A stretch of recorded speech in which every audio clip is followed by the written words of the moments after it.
Hey everybody, it's Charlie. We've all been talking about the end for a lot of characters on Game of Thrones, a lot of prophecies, especially Maggie the Frog's prophecy in the Valonqar about Cersei. But there's some really cool Cersei backstory when she's thinking to herself in her POV chapters in the books that provide even more context and make some of these moments during Season 7 and now what's coming in Season 8 that much more powerful. So if you're brand new to the channel, be sure to subscribe to get all the Game of Thrones videos. We're like now in the window when we're starting to see footage between now and the end of the year. So things are really starting to get exciting again, and there's new giveaway stuff that I'll explain at the end of the video. So we all know Maggie the Frog's prophecy, where she goes and she asks, will I marry the prince? It's all about whether or not she's going to get married to Rhaegar. But during Feast for Crows, when Cersei is thinking about Tommen, laughing at all of Margaery's attempts to try and win him over, you have to remember that book Tommen is actually much younger than TV show Tommen. So in the books, Margaery had to try and steal him away with kittens and sweets, things that very little boys would like. So Cersei is thinking to herself, saying, Margaery's clumsy attempts at seduction were so obvious as to be laughable. Tommen is too young for kisses, so she gives him kittens. Cersei rather wished that they were not black, though. Black cats brought ill luck, as Rhaegar's little girl discovered in this very castle. Talking about the mountain killing Rhaegar's children. She would have been my daughter if the Mad King had not played his cruel jape on father. It had to have been the madness that led Aerys to refuse Lord Tywin's daughter and take his son instead, whilst marrying his own son to a feeble Dornish princess with black eyes and a flat chest. You have to love the shade that Cersei throws at Elia Martell even after she's dead. The memory of the rejection still rankled, even after all these years. Many a night she had watched Prince Rhaegar in the hall playing his silver-stringed harp with those long, elegant fingers of his. Had any man ever been so beautiful? He was more than a man, though. His blood was the blood of old Valyria, the blood of dragons and gods. When she was just a little girl, her father had promised her that she would marry Rhaegar. She could have not been more than 6 or 7. Never speak of it, child, he had told her, smiling his secret smile that only Cersei ever saw. It is true that Tywin Lannister had smiled at times. Not until His Grace agrees to the betrothal. It must remain our secret for now, and so it had, though once she had drawn a picture of herself flying behind Rhaegar on a dragon, her arms wrapped tight about his chest. When Jaime had discovered it, she had told him it was Queen Alysanne and King Jaehaerys. So the funny thing about that is that's all happening a couple years before this tourney at Lannisport where she goes to visit Maggie the Frog, will I marry the prince, and she gets that big Valonqar prophecy. Also kind of funny to think of Cersei as an artist as a child. You have to imagine that by the time she was Sansa's age, they had probably tried to force her to start pursuing more quote-unquote ladylike pursuits.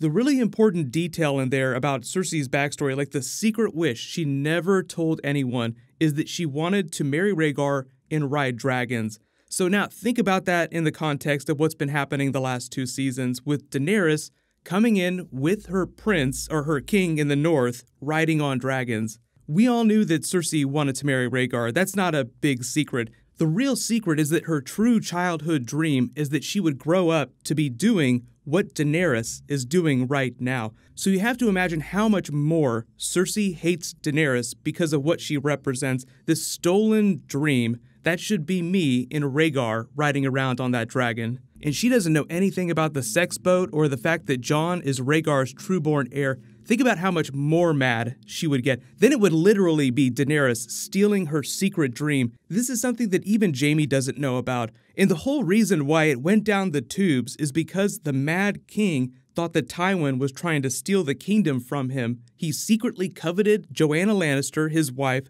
even though Tywin had been Aerys' hand of the king for more than 20 years and it had been a very prosperous time for the kingdom. The Mad King slowly went mad, so eventually just saw conspiracy all around him. So what happened is while young 10-year-old Cersei is talking to Maggie the Frog here, getting the prophecy of all prophecies, the entire kingdom, all the lords and ladies are at Lannisport for a tourney celebrating the birth of Daenerys' older brother Viserys. So Rhaegar is there, he's 17, he's a newly minted knight, so you have to imagine that he's about Jon Snow's age. So full-blown, fully actualized Rhaegar Targaryen. Things haven't gone to shit yet, they're still heading into the long summer. Remember, all the children on the show now were born during the long summer. So everybody's riding really high, but the Mad King is slowly descending into madness. So while she's in the middle of this POV chapter in Feast for Crows, she also thinks to herself, She was 10 when she finally saw her prince in the flesh at the tourney her lord father had thrown to welcome King Aerys to the west. Viewing stands had been raised beneath the walls of Lannisport, and the cheers of the small folk had echoed off Casterly Rock like rolling thunder. They cheered father twice as loudly as they cheered the king, the queen recalled, but only half as loudly as they cheered Prince Rhaegar. 17 and new to knighthood, Rhaegar Targaryen had worn black plate over golden ring mail when he cantered onto the lists. Long streamers of red and gold and orange silk floated behind his helm like flames. You guys see what Rhaegar's doing there. He makes himself look like a dragon. 2 of her uncles fell before his lance, along with a dozen of her father's finest jousters, the flower of the West. By night, the prince played his silver harp and made her weep. When she had been presented to him, Cersei almost drowned in the depths of his sad, purple eyes. He has been wounded, she recalled thinking, but I will mend his hurt when we are wed. Next to Rhaegar, even her beautiful Jaime had seemed no more than a callow boy. So the reason why Cersei visited Maggie the Frog is because she was so filled with the power of her dream of marrying Rhaegar, riding on dragons, and becoming the queen. So that's what all led to this Maggie the Frog moment. So if there was any question, yes, Cersei loves Jaime and is rankled by his betrayal at the end of Season 7, but she didn't love him as much as she really loved Rhaegar Targaryen. So even though there are a lot of theories that Bran isn't going to tell anyone who Jon Snow really is, think about what she would do if she found out.